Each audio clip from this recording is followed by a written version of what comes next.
বলছি আমরা এই খরাসনপুর মোল্লাপুর সাইডে এসেছি। তো আমরা একটা জায়গা দেখতে পেলাম, আমি বিশ্বাস করছিলাম না। তো একটা পুকুরের মধ্যে একটা যেমন বক্রেশ্বরে হয় উষ্ণ জল বেরোয়, সেরকম একটা পুকুরে উষ্ণ জল বেরোচ্ছে, খুব গরম। আমি হাত দিয়ে দেখলাম, আমি বিশ্বাস করছিলাম না। আমার সঙ্গে ঝন্টু আছে, আমি বিশ্বাস করছিলাম না। ও আমাকে বললো যে রাস্তার সাইডে আমাকে ব্যাক করে বললো যে দেখবি, যদি সত্যি না হয় তো চেক করে দেখ।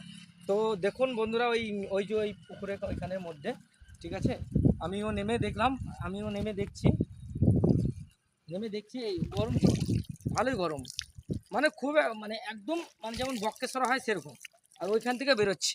আর এইসব এরিয়ার মধ্যে বাগান আছে, সব বাগান আছে, এগুলো বাগানের ভিতরে ওই রাস্তার সাইডের মধ্যে এই পুকুরটা রয়েছে। ওই রাস্তা খরচনপুর রাস্তার মধ্যে এই এই সামান্য জলাশয়টা রয়েছে। সেই জলাশয়টা একটু দেখাবে, এই জলাশয়টা রয়েছে। তো যার ইচ্ছা থাকে, যদি মনে হয় যে দেখবো, ইটের ভাটাও আছে অনেক কটা, ইটের ভাটাও দেখতে পাবেন।